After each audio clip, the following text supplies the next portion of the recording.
the hum of the jet engines was a familiar lullaby, a constant companion in my life. For over a year, I'd been living out of a suitcase, my world a kaleidoscope of ever-changing backdrops, the vibrant turquoise of the Caribbean Sea one month, the crisp, snow-dusted peaks of the Swiss Alps the next.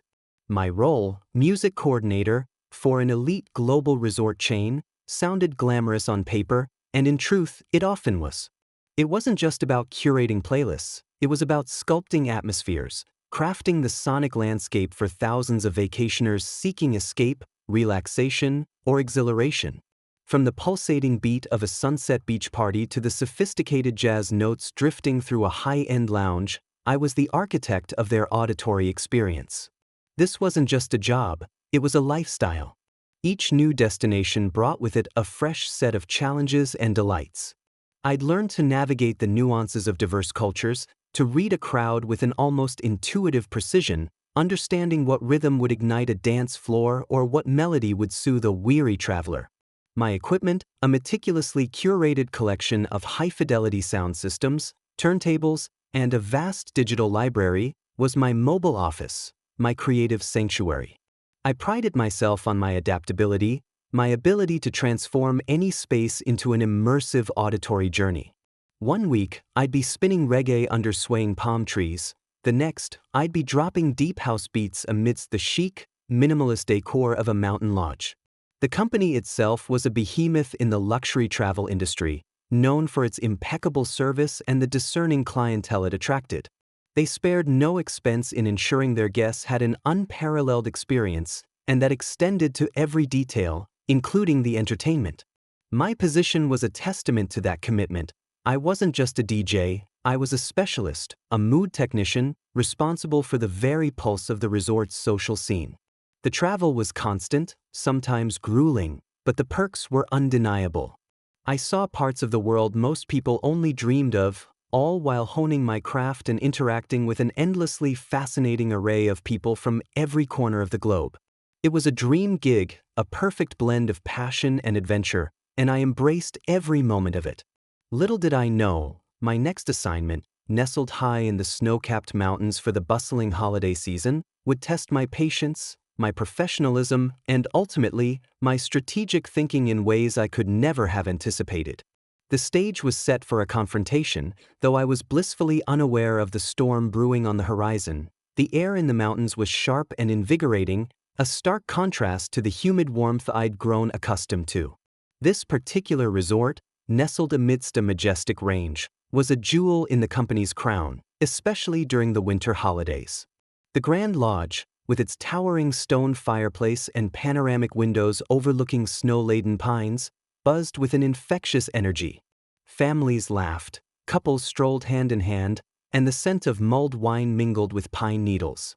My mission here was to amplify that festive spirit, to craft playlists that would soundtrack cozy evenings by the fire, lively après-ski gatherings, and vibrant New Year's Eve celebrations.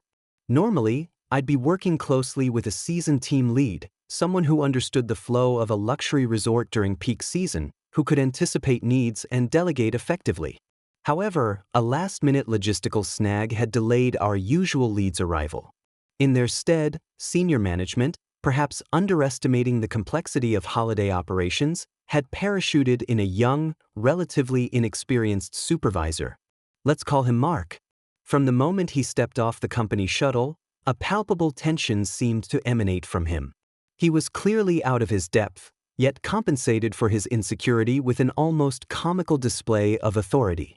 Mark was one of those individuals who, given a modicum of power, immediately inflated their sense of self-importance. He wasn't just new to this specific resort, it felt like he was new to leadership, period. His instructions were often contradictory, his demeanor rigid, and his interactions with staff were less about collaboration and more about asserting dominance.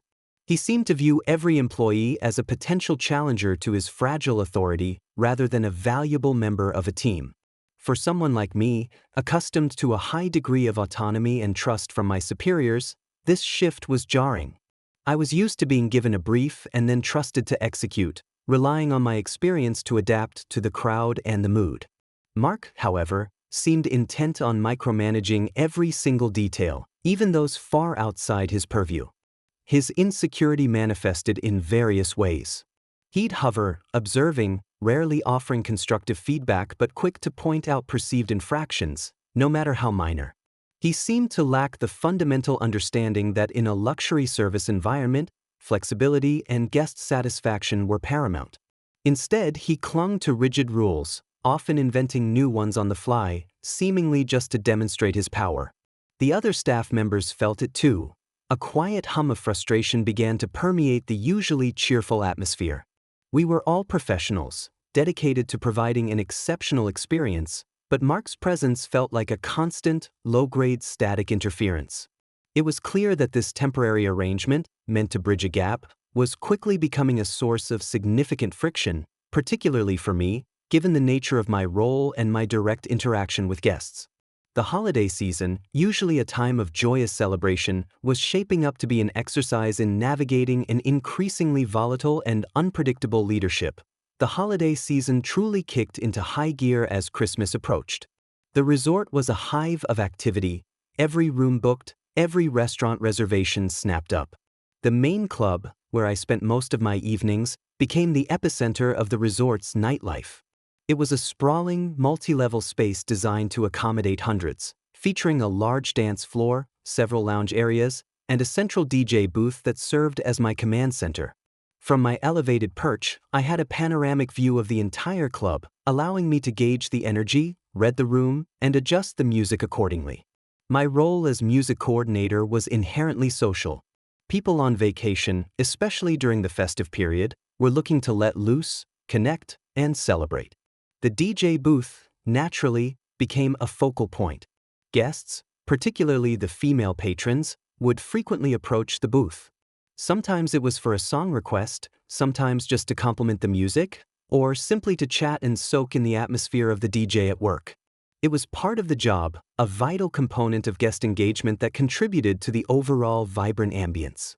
I'd always maintained a professional yet approachable demeanor, understanding that these interactions, brief as they might be, enhanced the guest experience. A friendly word, a shared laugh over a forgotten lyric, or even just a nod of appreciation, all contributed to the feeling of a personalized, welcoming environment. However, Mark, our temporary supervisor, seemed to view these interactions through a very different lens. His insecurity, already simmering beneath the surface, began to manifest as outright jealousy.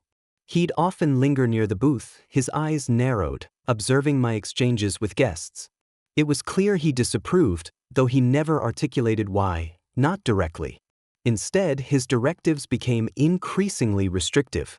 He'd make comments about maintaining professional distance or focusing solely on the technical aspects of the job, thinly veiled attempts to curtail my natural engagement with the crowd. It was frustrating as it went against the very essence of my role, which was to create a dynamic, interactive experience. The club, packed to capacity, was alive with energy. The music pulsed, the lights flickered, and the dance floor was a swirling mass of happy revelers. In the midst of this festive chaos, Mark approached the booth, his face unusually stern. He didn't bother with pleasantries. His voice, though low, carried an unmistakable edge of command.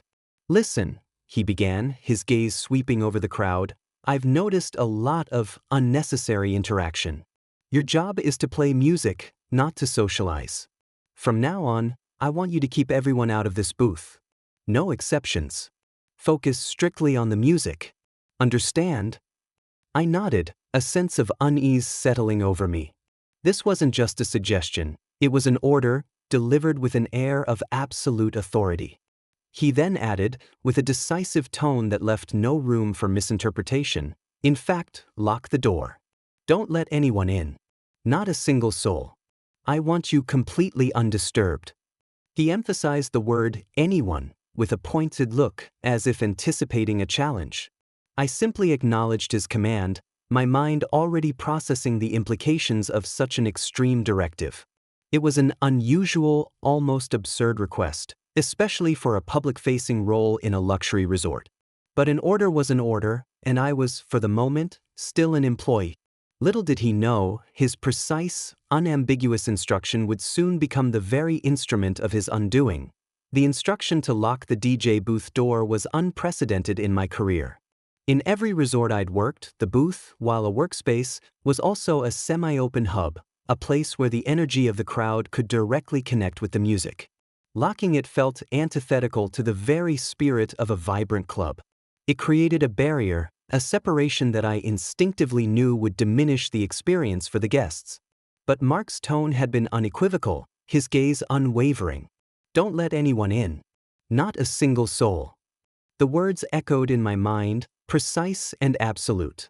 I complied without argument. The small latch on the inside of the booth door clicked shut with a definitive sound. It felt strange, almost claustrophobic, to be sealed off from the very people I was there to entertain. Guests would occasionally approach, gesturing towards the door, a puzzled expression on their faces. I'd offer a polite, apologetic shrug, pointing vaguely in the direction of the club manager, who was usually somewhere on the floor, hoping they'd understand it wasn't my decision. A few looked disappointed, but most simply moved on, finding other ways to enjoy the night. I focused on the music, curating the perfect mix, ensuring the transitions were seamless, the energy consistent. The club remained packed, a pulsating mass of bodies, oblivious to the subtle shift in the DJ's accessibility. Time passed, perhaps an hour, maybe more. The night was in full swing, the club's energy peaking. Suddenly, there was a loud, insistent knocking on the booth door. It wasn't the tentative tap of a guest. This was a demanding, authoritative rap, followed by a forceful jiggling of the handle. I glanced up from my mixer, my eyes scanning the crowd. Standing outside the booth, his face flushed, was Mark. His expression was a mixture of annoyance and impatience. He gestured imperiously for me to open the door, his lips forming silent words that looked suspiciously like, "Open up." A strange calm settled over me. This was it. The moment I had subtly anticipated from the moment he gave his bizarre instruction. He, the man who had ordered me to lock the door and let not a single soul in, was now demanding entry himself. The irony was almost poetic. I met his gaze, a flicker of something unreadable in my eyes. I didn't immediately move to unlock the door. Instead, I simply pointed to the lock, then held up one finger, silently reminding him of his own explicit command. He continued to knock, harder now, his face contorting in frustration. He mouthed, "Let me in," more vehemently. I paused the track I was mixing, letting the bass line fade slightly, just enough to create a subtle shift in the club's auditory landscape, drawing a sliver of attention to the booth. Then, calmly, deliberately, I leaned closer to the glass, making sure he could read my lips. "Sir," I enunciated clearly, my voice just loud enough to carry through the thick glass, "you instructed me to lock the door and not let anyone in." I held his gaze, a silent challenge hanging in the air. The club was loud, but the slight dip in music and the visible exchange at the booth drew a few curious glances. Mark's face went from frustrated to a deep, angry red. He was caught and he knew it. The trap he had set for me had snapped shut on his own hand. The silence from my end, punctuated only by the muffled thud of the club's bass from the speakers, stretched for a beat too long. Mark's face, already crimson with irritation, darkened further. His jaw clenched, and his eyes narrowed into furious slits. The veins in his neck seemed to bulge as he continued to gesticulate wildly, his silent demands for entry growing more frantic. He was trapped outside, a prisoner of his own arbitrary rule, and the public nature of the standoff was clearly infuriating him. A few curious glances from the dance floor began to turn into outright stares. People noticed the supervisor, usually so imperious, now locked out of the DJ booth, seemingly at the mercy of the music coordinator. I maintained my composure, my expression neutral, almost serene. I wasn't being defiant, I was being compliant. I was following orders, his orders, to the letter. The subtle shift in the club's energy, the slight dip in the music's volume, the growing number of curious eyes fixed on the booth, it all added to the pressure on Mark. He was losing face, and in his world, that was an unforgivable sin. He pounded on the glass one last time, A desperate, frustrated gesture, before finally, reluctantly, stepping back a pace. He knew I wouldn't open it until I chose to, and he couldn't force me from the outside. After a moment that felt like an eternity, but was probably only 10 or 15 seconds, I slowly reached for the latch. The click echoed faintly even over the club's ambient noise. I pulled the heavy door inward, stepping back to allow him entry. The moment he crossed the threshold, the air in the small booth crackled with his barely contained rage. He didn't even wait for the door to close behind him. "What do you think you're doing?" he hissed, his voice low but vibrating with fury. "Why didn't you open the door immediately?" I met his gaze, my own calm and steady. "Sir," I replied, my voice even, "you instructed me very clearly to lock the door and not let anyone in. You emphasized, not a single soul. I was simply following your direct order." I paused, letting the words hang in the air, allowing the full weight of his own command to settle between us. "I was ensuring compliance with your specific instructions." His face contorted. He was cornered. He couldn't deny his own words, not when they had been delivered with such emphasis just an hour earlier. He stammered, searching for a retort, but found none. The logic was irrefutable. Instead of acknowledging his mistake or the absurdity of his own directive, he defaulted to pure, unadulterated anger. His eyes blazed, and his chest heaved with indignation. He was not interested in reason or explanation. He was interested in asserting his dominance, in punishing me for exposing his foolishness. The small, confined space of the DJ booth suddenly felt charged, a tiny arena for a battle of wills. The music, still playing, seemed to mock the tension, its rhythmic beat a stark contrast to the silent fury building between us. The air in the booth was thick with Mark's barely suppressed fury. He stood there, sputtering, his face a roadmap of conflicting emotions, rage, humiliation, and a desperate need to regain control. He opened his mouth, then closed it, then opened it again, unable to formulate a coherent response to my simple, undeniable truth. My calm reiteration of his own words had completely disarmed him, leaving him nowhere to go but a full-blown tantrum. And that's exactly where he went. He took a step closer, his voice rising from a hiss to a low growl. "Don't you dare try to play smart with me," he spat, his finger jabbing menacingly in my direction. "You knew who it was. You deliberately tried to make me look foolish." "Sir," I repeated, my voice still level, cutting through his accusations, "my instructions were explicit. Do not let anyone in." I was simply adhering to company policy regarding direct orders from a supervisor. My priority was to follow your exact instructions as given. I made sure to emphasize company policy and direct orders, subtly reminding him that my actions, however inconvenient for him, were technically by the book. This wasn't about defiance, it was about procedure. His eyes darted around the booth, as if searching for an escape route, a way to deflect the blame. He glanced out at the packed club, where a few more heads had turned towards the booth, drawn by the raised voices, even if they couldn't make out the words. The public humiliation was clearly unbearable for him. His face contorted into a mask of pure, unadulterated rage. He was no longer thinking rationally. He was reacting purely on emotion, on the need to reassert his perceived authority, no matter the cost. Then he took a deep breath, puffed out his chest, and delivered the line, his voice booming, carrying over the music, cutting through the festive din of the club. "That's it. I've had enough of your insubordination." He pointed a trembling finger at me, his eyes blazing. "You're fired. Right here, right now. For insubordination and for not granting me immediate access."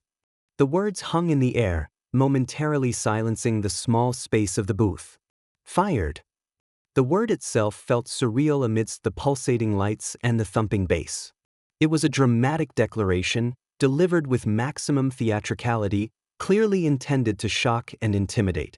I feigned surprise, widening my eyes slightly, a flicker of disbelief crossing my face.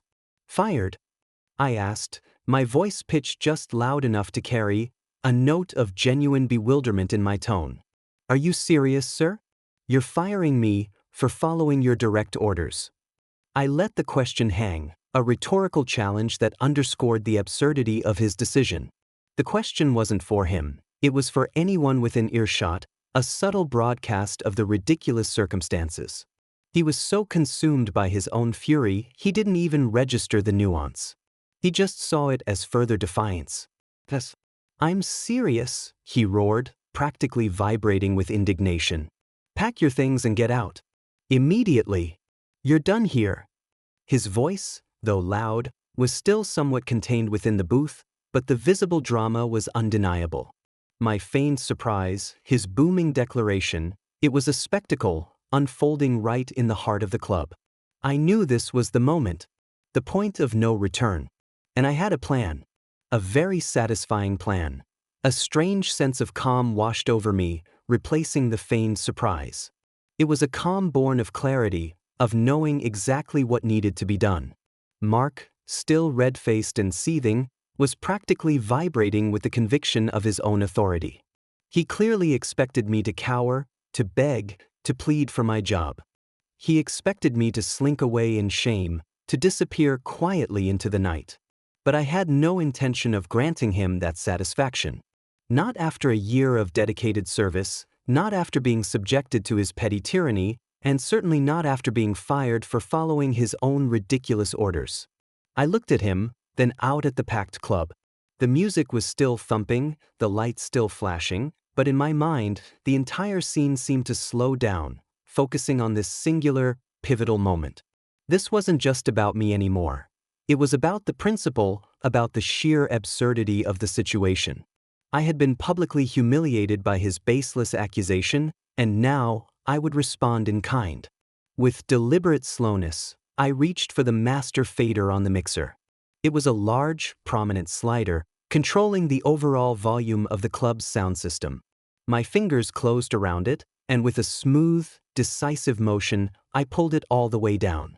The effect was immediate and dramatic. The pulsating bass, the driving rhythm, the soaring melodies, all of it vanished, replaced by an abrupt, stunned silence. The sudden cessation of music was like a physical shockwave through the club. Conversations died mid-sentence. Dancers froze mid-step.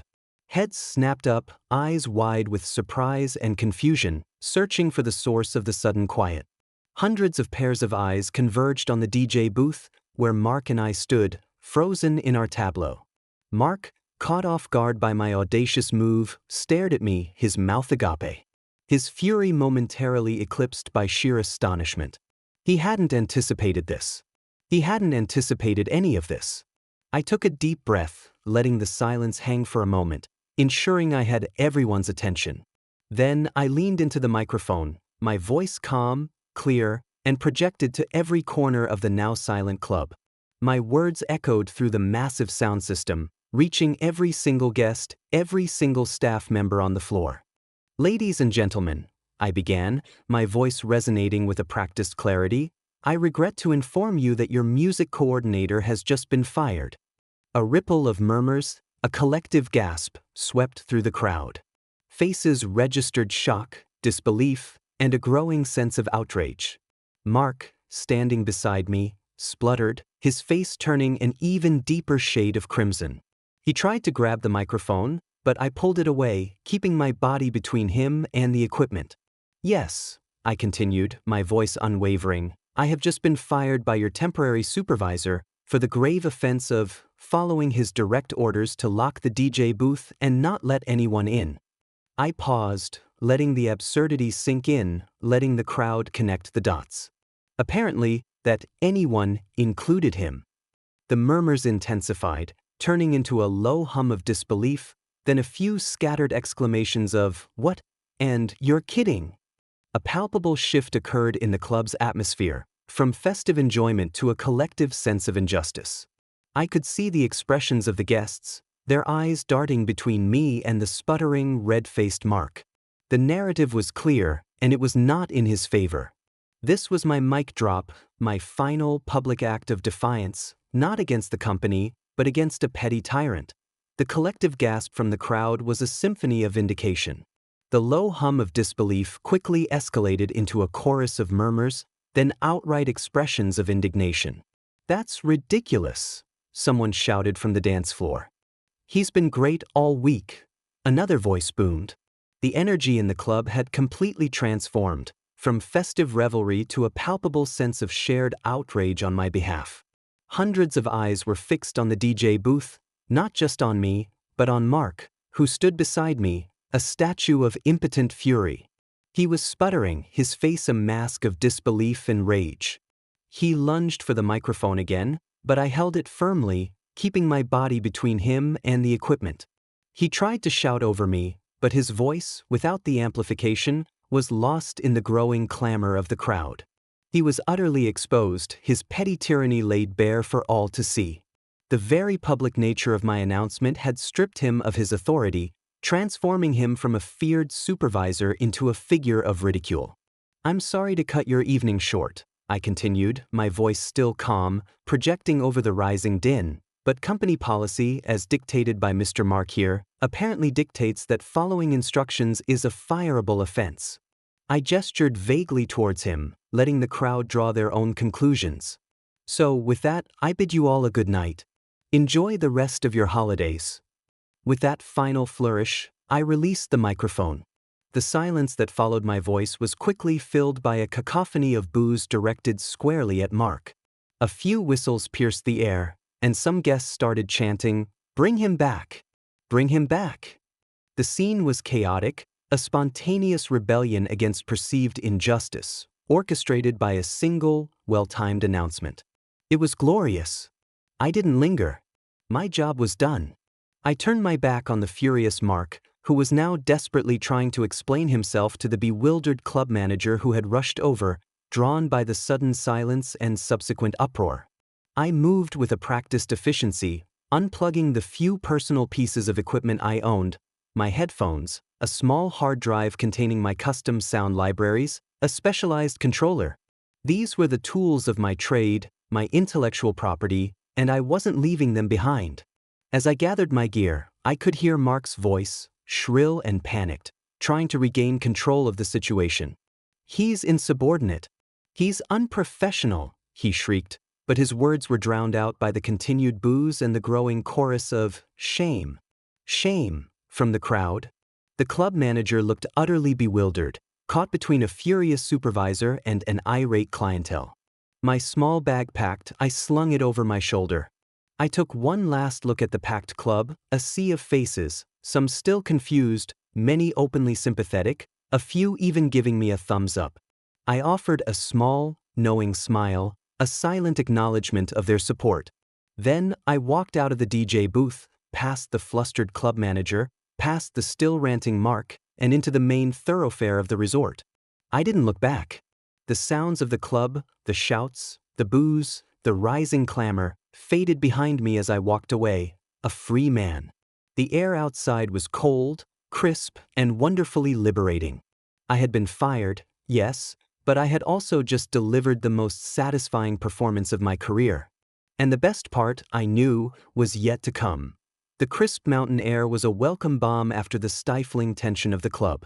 As I walked through the resort's grand lobby, the festive decorations seemed to mock the recent drama, but I felt a lightness in my step, a profound sense of liberation. My small bag, containing my essential gear, felt like a badge of honor. I wasn't just walking away from a job, I was walking away from a petty tyrant, having exposed his irrationality in the most public way possible. The echoes of the crowd's boos and chants were a sweet symphony in my mind. My immediate destination was the staff accommodations. I needed to gather my personal belongings, pack my suitcases, and mentally prepare for the next steps. Being a transient employee of a global chain, I was always ready to move, but this departure was certainly more abrupt and dramatic than any I'd experienced before. As I made my way through the quiet corridors, I began to mentally tick off the items on my checklist. Clothes, toiletries, personal mementos, all the detritus of a life lived on the move.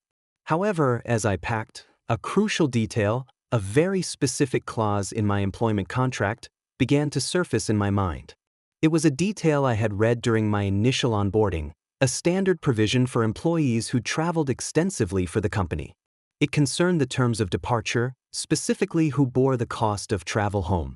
The company, being a luxury brand, was meticulous about its policies, and this one was particularly clear.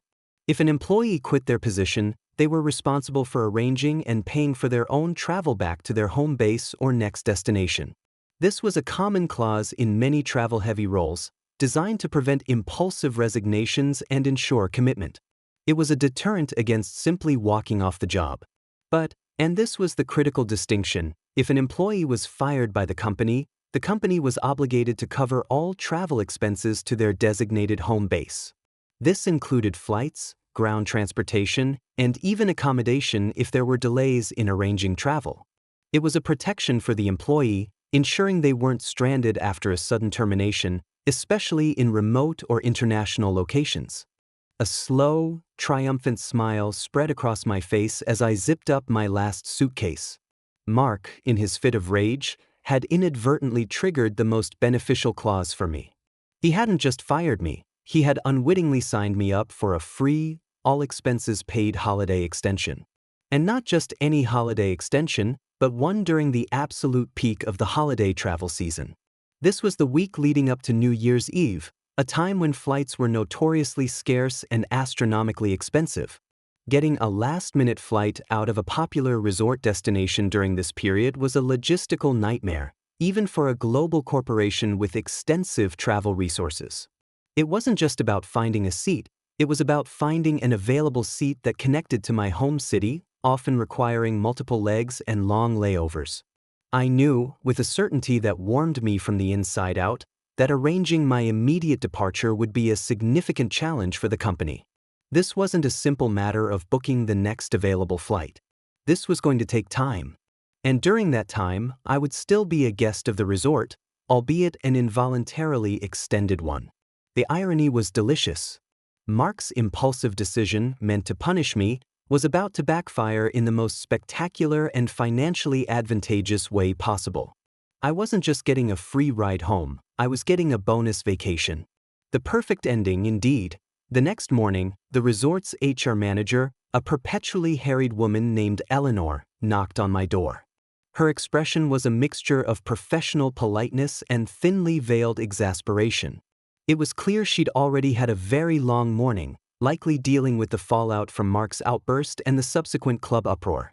I imagine the calls from disgruntled guests, demanding explanations for the sudden halt of music and the public firing, had already started flooding in. I invited her in, offering her a seat, though she opted to remain standing, clutching a clipboard like a shield. She began with the standard HR script, a practiced recitation of company policy regarding termination. Mr., my last name, as you are aware, your employment with resort chain name was terminated last night by Mr. Mark, supervisor's last name, due to. She paused, clearly struggling to find the right, palatable corporate phrasing for insubordination for following orders. She settled on a breach of professional conduct and insubordination. I simply nodded, maintaining a calm, agreeable demeanor. I didn't argue the point, there was no need. The facts were the facts, at least as they were being officially presented. My objective was not to contest the firing, but to ensure the company fulfilled its obligations. As per company policy for terminated employees, she continued, her voice a little more confident now that she was on familiar ground, the company will arrange and cover your travel expenses back to your designated home base. We understand this is an unexpected situation, especially during the holiday season. Yes, thank you, Eleanor, I interjected smoothly, I appreciate that. I'm certainly ready to depart as soon as arrangements can be made. I understand that flights are quite challenging this week. She visibly winced at my last comment. Indeed, she sighed, running a hand through her already disheveled hair. That's precisely the challenge. Given the peak holiday travel period and the limited availability of flights out of this region, particularly to my home city, it's proving difficult. She consulted her clipboard, her brow furrowed. Our travel department has been working on it since early this morning. They've checked all major airlines, all connecting routes. Right now, the earliest confirmed availability they can find is a flight 7 days from now. 7 days. A full week. My internal smile widened, but I kept my external expression one of polite understanding. 7 days? I repeated, a hint of genuine, but well-managed, disappointment in my voice. That's quite a wait, but I understand the circumstances. The holidays are always tricky. It is, she confirmed, clearly relieved I wasn't making a fuss. And of course, during this waiting period, your accommodations here at the resort will be fully covered by the company. You'll continue to have access to all guest amenities, meals, and services as per policy for employees awaiting company-arranged travel. She rushed through this part, as if saying it quickly would lessen the financial blow to the resort. Excellent, I said, my tone genuinely appreciative. That's very considerate. I'll make the most of my unexpected extension, then. Eleanor offered a weak, strained smile. Yes, well, we hope you have a comfortable stay under the circumstances. She then quickly went over the logistical details. My room key would remain active, my meal plan would continue, and the travel department would be in touch with the exact flight details as soon as they were finalized.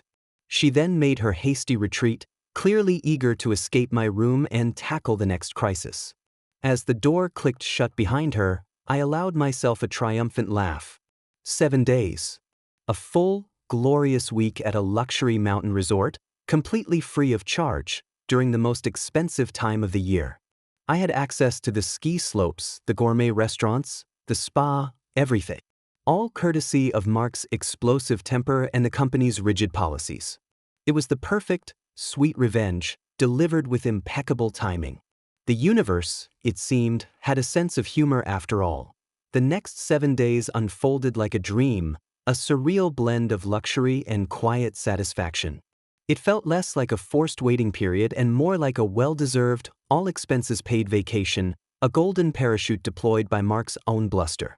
The resort, usually my workplace, transformed into my playground. I was no longer the music coordinator. I was a guest, albeit one with an intimate knowledge of the establishment's inner workings and a unique backstory. My mornings began with a leisurely breakfast in the main dining room, overlooking the snow-covered peaks. No rush to set up equipment, no checking sound levels. Just fresh coffee, pastries, and the quiet hum of vacationers. After that, I'd head to the ski slopes. The resort boasted some of the best runs in the region, and I took full advantage, carving through fresh powder, the crisp mountain air invigorating my lungs. I hadn't had this much uninterrupted time on the slopes in years, always having to balance work with leisure. Now, my only responsibility was to enjoy myself. Afternoons were often spent exploring the resort's amenities. I indulged in long, relaxing sessions at the spa, enjoying the heated outdoor pools and the steam room, melting away any lingering stress from the previous night's drama. I read books by the grand fireplace in the lobby, sipping hot chocolate, observing the bustling holiday crowd with a detached amusement. I even took a few lessons in ice skating, something I'd always wanted to try but never had the time for. Each activity felt like a subtle victory, a silent middle finger to Mark and his ill-conceived attempt to derail my life.